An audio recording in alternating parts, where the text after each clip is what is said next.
SSC news కి స్వాగతం. బులెటిన్ల ముందుగా హెడ్లైన్స్ చూద్దాం. ఒక పక్క వణికిస్తున్న చలిపులి, మరో పక్క దట్టమైన పొగమంచు. వాతావరణం ఒక్కసారిగా పొగమంచు. వాహనదారుల ఇబ్బందులు, పొగమంచులో అందాలు కనివిందు.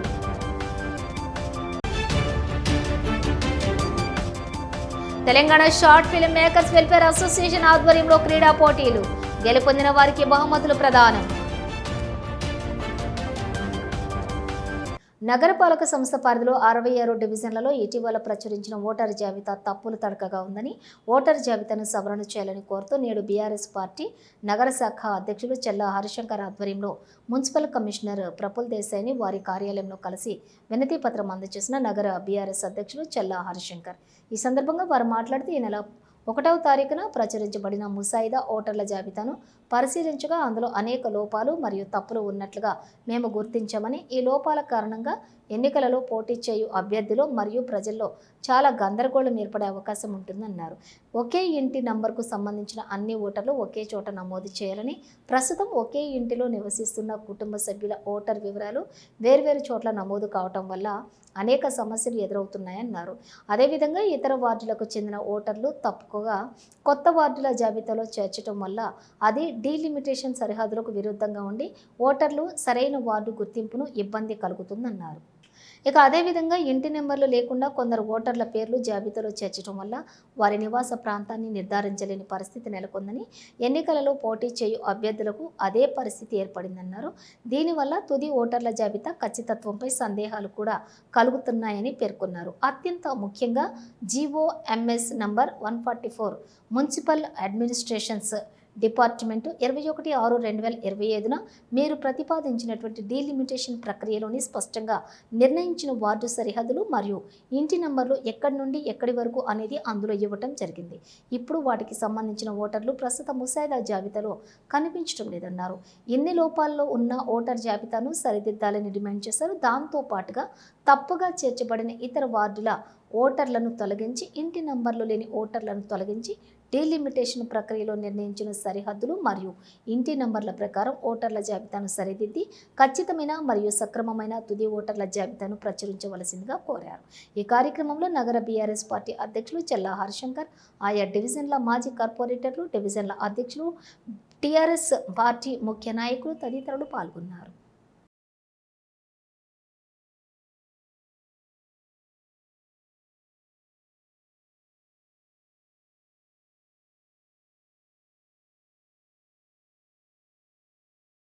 నగరపాలక సంస్థలో మొన్న 1/1/2026 రోజు 66 డివిజన్లకు సంబంధించిన ముసాయిదా ఓటర్ రోల్ను వీరు ప్రచురించడం జరిగింది. దానిలో పూర్తిగా తప్పుల తడకగా ఆ ఓటర్ లిస్ట్ ఉన్నది. ఏదైతే జూన్ నెలలో ప్రభుత్వం హద్దులతో కూడిన జీవోని తీసి దానిలో ఏ హౌస్ నెంబర్లు వస్తాయో పూర్తిగా వివరించడం జరిగింది. దానికి భిన్నంగా పూర్తిగా హద్దులు ఏదైతే నార్త్ నుంచి వెళ్ళి ఈస్ట్ సౌత్ వెస్ట్ మళ్ళీ నార్త్ వరకు కూడా ఉన్న బౌండరీస్లన్నీ ఆ మధ్యలో వచ్చే హౌస్ నెంబర్లన్నీ కూడా కేంద్రీకరించి అవి దాదాపు ఏదైతే మన కాన్స్టిట్యున్సీ ఉన్న ఓటర్ లిస్టులో పార్ట్ దాదాపు పోలింగ్ స్టేషన్స్ 5, 6, 7, 8 పోలింగ్ స్టేషన్ల నుంచి వెళ్ళి అవి విడివిడిగా తీసుకొని, ఎందుకంటే ఒక్కొక్క పోలింగ్ స్టేషన్లో 4-5 డివిజన్లు వచ్చే అవకాశాలు ఉంటాయి కాబట్టి మరి ఆ జీవో ప్రకారం హద్దు లోపట్లే తీసుకోవాలి కాబట్టి ఆ విధంగా ఓటర్ లిస్టు తయారు చేయాల్సిన అవసరం ఉన్నది. కానీ అది 7-8 పిఎస్ల నుంచి వెళ్ళి కాకుండా ఇప్పుడు వేసిన పద్ధతి చూస్తే ఆశ్చర్యమైంది. 60 పిఎస్లు 70 పిఎస్ల నుంచి వెళ్ళి తీసుకొని చేస్తే ఒక్కొక్క డివిజన్లో 100 నుంచి వెళ్ళి 1000 వరకు 100 నుంచి వెళ్ళి 1000 వరకు ఓట్లు వేరే ఓ డివిజన్లో పడడం జరిగింది.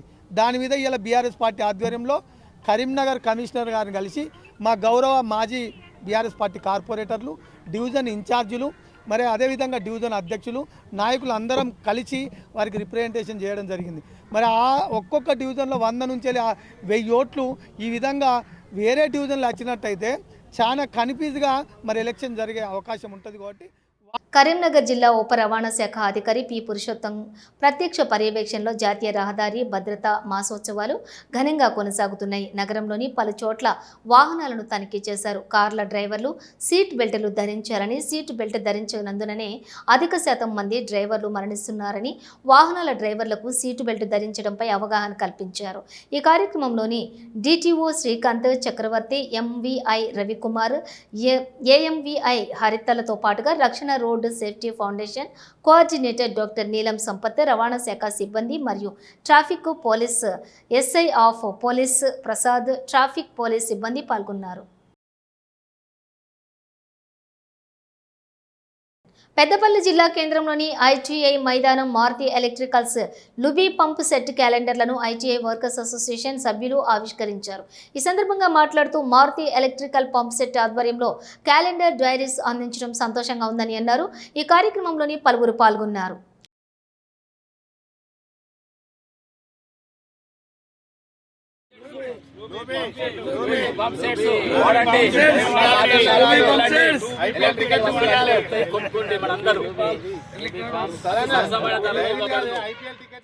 ప్రభుత్వ పాఠశాలల్లో చదువుకునే విద్యార్థుల అభ్యున్నతికి చిత్తశుద్ధితో కృషి చేయాలని జిల్లా కలెక్టర్ కోయ శ్రీహర్ష అన్నారు. శనివారం సమీకృత జిల్లా కలెక్టరేట్లోని సమావేశ మందిరంలో సావిత్రిబాయి పూలే జయంతి సందర్భంగా నిర్వహించిన వేడుకల్లో పాల్గొన్న జిల్లా కలెక్టర్ కోయ శ్రీహర్ష కార్యక్రమాన్ని సావిత్రిబాయి పూలే చిత్రపటానికి పూలమాలలు వేసి జ్యోతి ప్రజ్వలన చేసి ప్రారంభించారు. జిల్లా కలెక్టర్ కోయ శ్రీహర్ష మాట్లాడుతూ సావిత్రిబాయి పూలే జయంతి సందర్భంగా మహిళా ఉపాధ్యాయుల దినోత్సవం నిర్వహించాలని రాష్ట్ర ప్రభుత్వం నిర్వహించిందని, బాలికల విద్య కోసం సావిత్రిబాయి పూలే చాలా కృషి చేశారని, దేశంలోనే మొట్టమొదటిసారిగా మహిళల విద్య కోసం ప్రత్యేకంగా పాఠశాలలు ప్రారంభించారని తెలిపారు. సావిత్రిబాయి పూలే స్ఫూర్తితో మనం ప్రభుత్వ పాఠశాలలకు వచ్చే విద్యార్థుల అభ్యున్నతి కోసం కృషి చేయాలని, విద్యార్థులలో విద్యా ప్రమాణాలు పెంచే దిశగా ప్రతి విద్యార్థిపై ప్రత్యేక శ్రద్ధ పెట్టాలని కలెక్టర్ సూచించారు. అనంతరం ప్రభుత్వ పాఠశాలల్లో మహిళా ఉపాధ్యాయులను, అంగన్వాడీ ఉపాధ్యాయులను జిల్లా కలెక్టర్ సత్కరించారు. ఈ కార్యక్రమంలోని జిల్లా విద్యాశాఖ అధికారి శారద, జిల్లా సంక్షేమ అధికారి వేణుగోపాల్, జిల్లా సమగ్ర శిక్ష సమన్వయకర్త మల్లేశం, సంబంధిత అధికారులు తదితరులు పాల్గొన్నారు.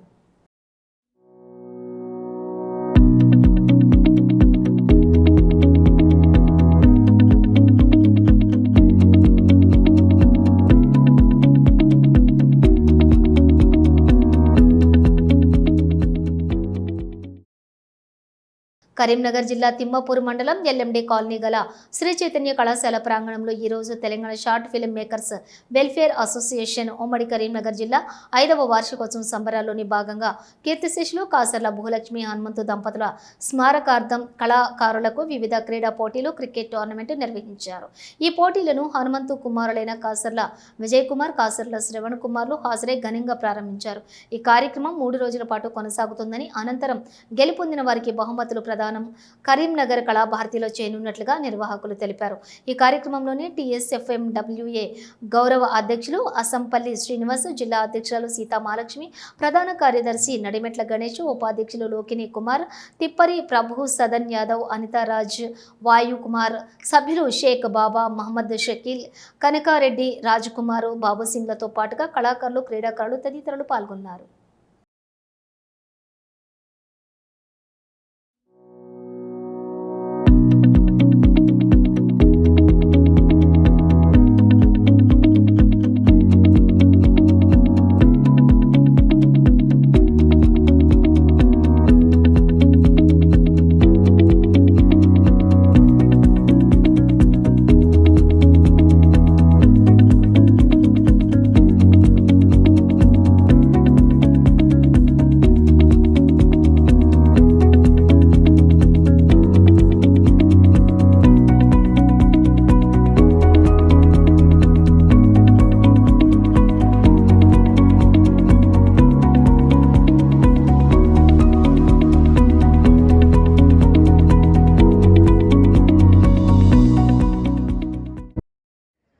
తారీఖున యూనియన్ యొక్క 5వ వార్షికోత్సవాన్ని కూడా కళాభారతిలో చాలా ఘనంగా జరుపుకుంటున్నాం.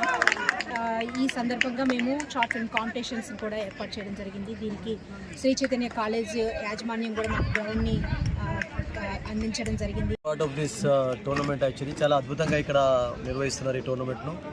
అండ్ ముఖ్యంగా వీళ్ళలో టాలెంట్ చూసినట్లయితే ఇప్పుడు మనందరికీ తెలుసు సినీ సెలబ్రిటీస్ వాళ్ళకు కూడా క్రికెట్ లీగ్ జరుగుతుంటాయి ఎవ్రీ ఇయర్. అండ్ ఇందులో నుంచి కూడా నేను అనుకుంటాను అందులోకి వెళ్ళి ఆడేదానికి మంచి అవకాశాలు ఉంటాయి. వీళ్ళందరికీ మంచి బ్యాటింగ్ మంచి బౌలింగ్ కనబడుతున్నారు. And beautifully organise tournament. And ఇక్కడ అందరు కూడా చాలా మంచి డిసిప్లిన్ కనబడుతున్నారు. అండ్ ఇటువంటి అట్మాస్ఫియర్ వాళ్ళకు ఉండాలి, ఒక రిక్రియేషన్ లాంటి ఒక అట్మాస్ఫియర్ ఉండాలి ప్రతిసారి. ఎందుకంటే ఏడాది మొత్తం మనందరికీ తెలిసి ఫిల్మ్ ఆర్టిస్ట్ అందరూ కూడా చాలా బిజీగా ఉంటారు. అఫ్కోర్స్ ఇక్కడ ఉన్నటువంటి మేడం సీతామహాలక్ష్మి పరిచయమే అవసరం లేదు యాజ్ అన్ ఆర్టిస్ట్గా.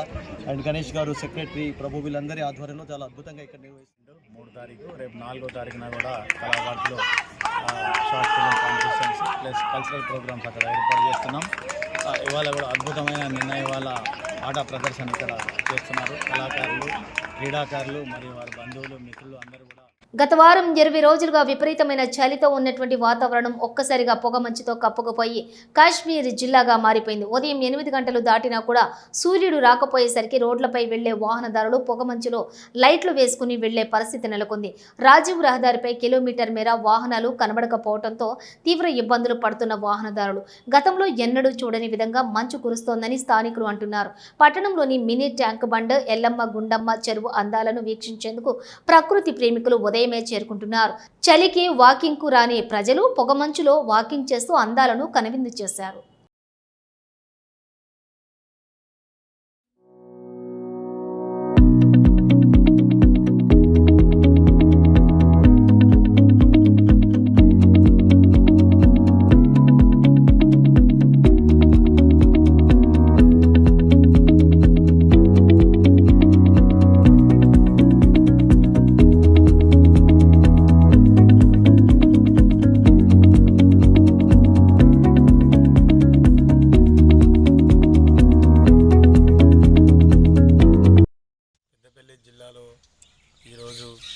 సమయం 7:30 అవుతుంది. అయినా కూడా దట్టమైన పొగమంచు కమ్మింది. ఈరోజు మనం బయటికి వెళ్ళి చూస్తే మనిషికి కనడకుండా తీవ్రమైన పొగమంచు దట్టంగా కమ్మి ఉంది.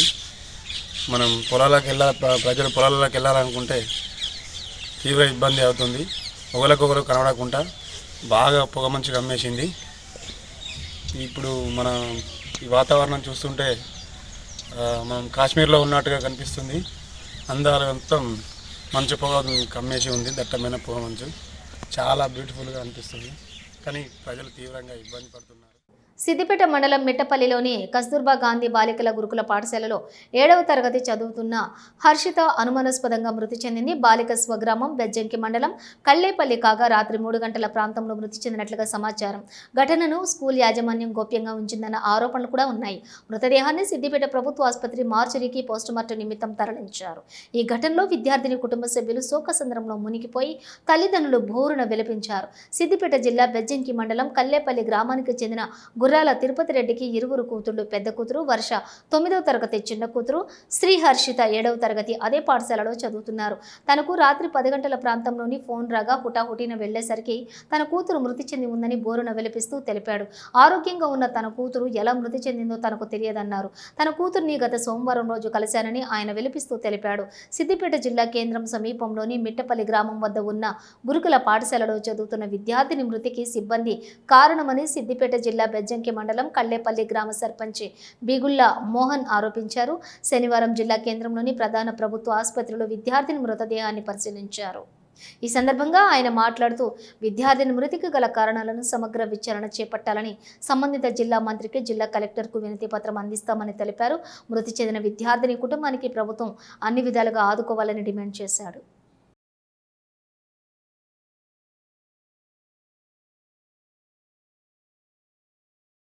చిన్న బిడ్డ అనేది చనిపోయింది.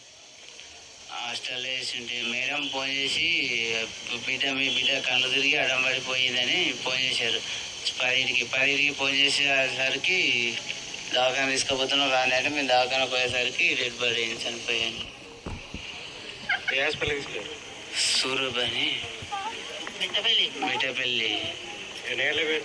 మేము 10కి ఫోన్ వచ్చింది. మేము ఆడుకోవాలి 10:30 అయింది. అర్ధగంటలో ఇక అనుమానం అంటే ఉంటుంది, అనుకోకుండా అయింది కదా. అది అడ్డం పడితే ఏంటంటే మరి అనుకోకుండా రోజు ఆడుకుంటూనే ఉండే పడ్డదని సడన్ అంటే అనుమానం అంటే ఎట్లా ఉండదు ఎవరికి. హెల్తీగానే ఉండే. ఏమన్నా ఖరాబ్ అయ్యి ఏమన్నా బాగా జ్వరం వచ్చింది పండుకుంది అంటేనేమో అది వేరుండు. నిన్న మొన్న హెల్తీగానే ఉండే, బాగానే ఉండే. మొన్న సుమారు నాడే చూసిపోయాను. సుమారు నాడు దించిపోయినాం మొన్న. మా పెద్ద బిడ్డ చదువుతుంది, 3 సంవత్సరాలు. పెద్ద బిడ్డ చదువుతుంది, ఈమె 2 సంవత్సరాలు అవుతుంది. అర్ధరాత్రి సూర్యుడు ఉదయించే దేశం ఏది అంటే నార్వే అని టక్కున చెప్తాం. సూర్యుడు అస్తమించిన దేశం ఏది అంటే ఫిన్లాండ్ అని చెబుతాం.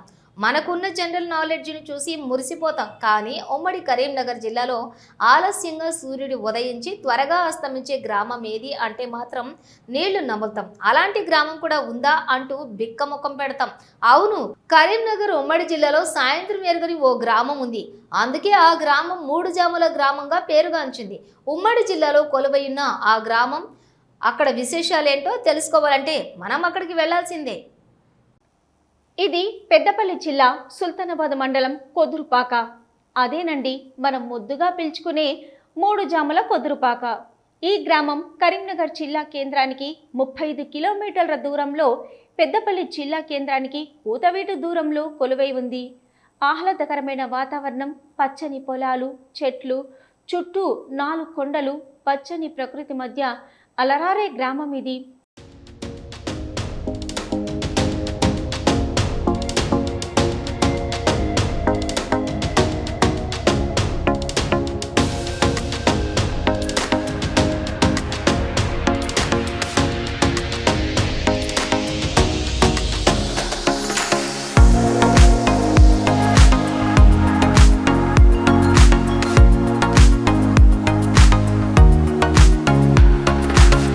శతాబ్దాల క్రితమే వెలిసిన ఈ గ్రామం అత్యంత అరుదైన గ్రామాల సరసన నిలుస్తుంది.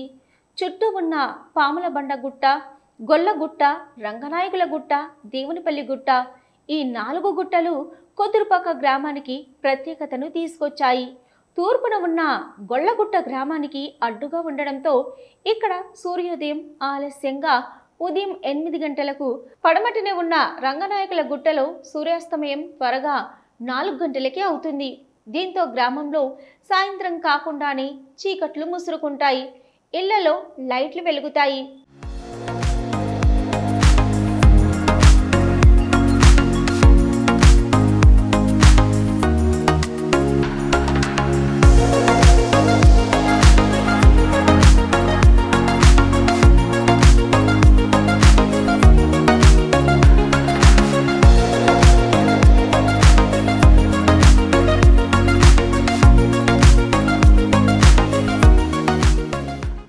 రోజుకు 24 గంటలు, సగటున 3 గంటలకు ఒక జాము. ఇలా రోజును 8 జాములుగా విభజించారు పెద్దలు. అయితే సూర్యుడు ఉదయం 6 గంటలకు ఉదయించి సాయంత్రం 6 గంటలకు అస్తమించే వరకు 12 గంటలను దేశమంతా 4 జాముల జీవనం కొనసాగిస్తే, కొదురుపాక గ్రామస్తులు సాయంత్రాన్ని మిస్ అయి 3 జాములతోనే సరిపెట్టుకుంటున్నారు. ఈ కారణంగానే ఈ గ్రామానికి 3 జాముల కొదురుపాక అనే పేరు వచ్చింది. దశాబ్దాలుగా ఇలాగే కొనసాగుతుండడంతో ఇక్కడ ప్రజలు దీనికి అలవాటు పడిపోయారు.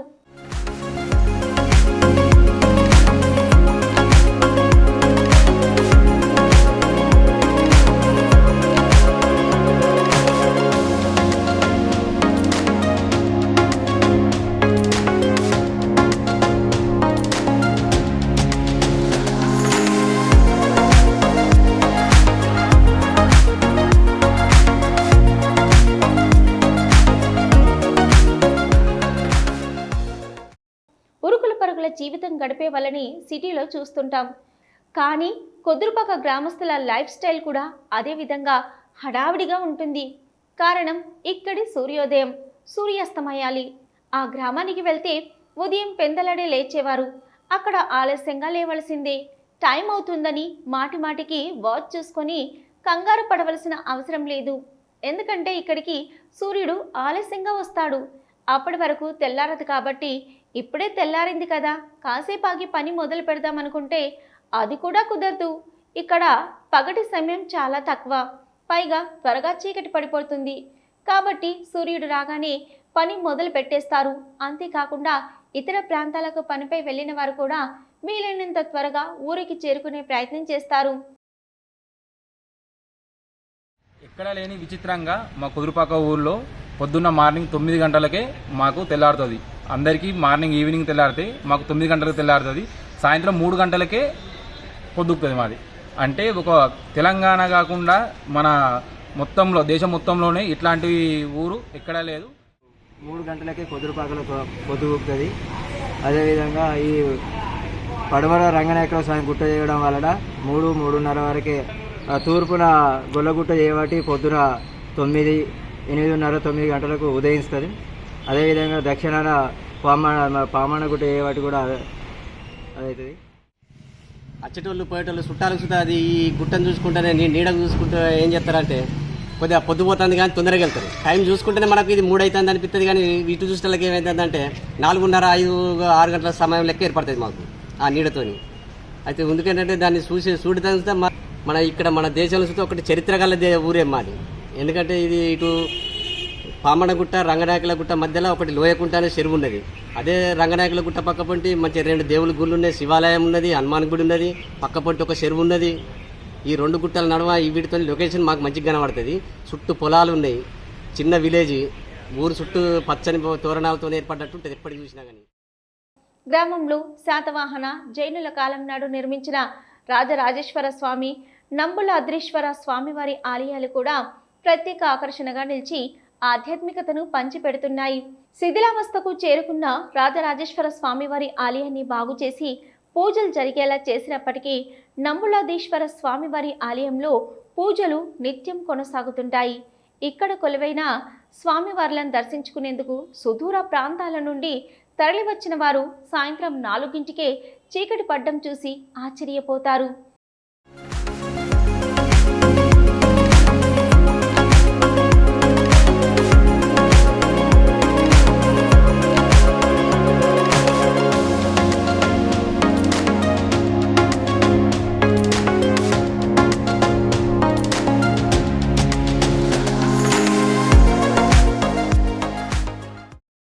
ఈ 3 జాముల కుదురుపాకకు మరో ప్రత్యేకత కూడా ఉంది. రంగనాయకుల గుట్టకు దిగువన నిర్మించిన ఆలయంలో దేవుడు దర్శనమివ్వడు. ఈ ఆలయంలో స్వామివారిని దర్శనం చేసుకోవాలంటే సంవత్సరంలో ఒక్కరోజు మాత్రమే సాధ్యం. దసరా పండుగ సందర్భంగా జరిగే వేడుకకు పక్కనే ఉన్న దేవునిపల్లి నుంచి స్వామివారు ఇక్కడికి చేరుకుంటారు. రథయాత్రతో గ్రామస్తులు స్వామివారిని తీసుకొచ్చి ఒక్కరోజు ఉత్సవాలు నిర్వహించిన అనంతరం మళ్ళీ దేవునిపల్లికి తీసుకెళ్తారు. విజయదశమి నాడు నంబులాద్రీశ్వరుడికి ప్రత్యేక పూజలు నిర్వహించి వేడుకలు జరపడం ఇక్కడ తరతరాలుగా వస్తున్న ఆనవాయితీ.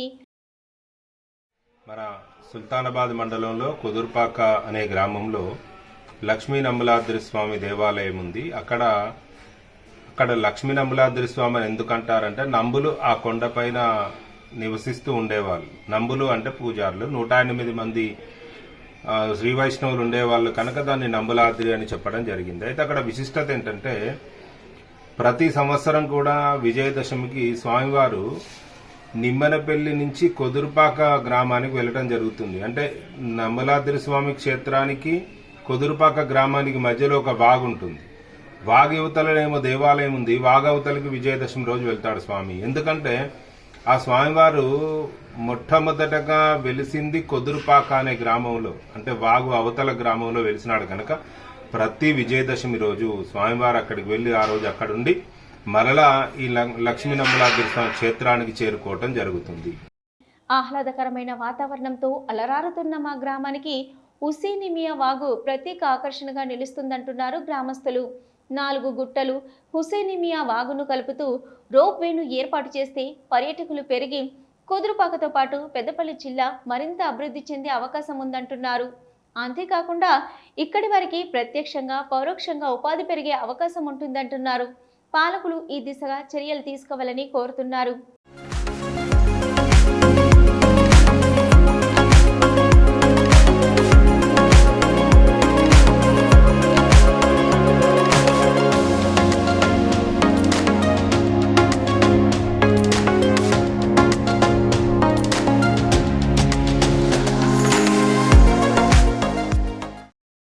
ఇదండి 3 జాముల కుదురుపాక కథ.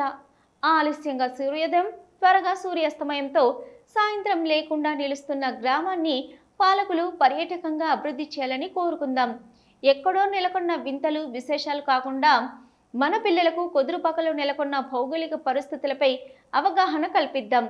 ఓసారి మన పిల్లలను కొదురుపాక తీసుకెళ్లి నంబులాదేశ్వరుడి దర్శనం చేయించి అక్కడి వింతను చూపిద్దాం. ఒక్కసారి కొదురుపాక వెళ్ళొద్దాం. బులెటిన్ ముగించే ముందు హెడ్లైన్స్ మరోసారి. ఒక పక్క వణికిస్తున్న చలిపులి, మరో పక్క దట్టమైన పొగమంచు. వాతావరణం ఒక్కసారిగా పొగమంచు. వాహనదారుల ఇబ్బందులు, పొగమంచులో అందాలు కనివిందు.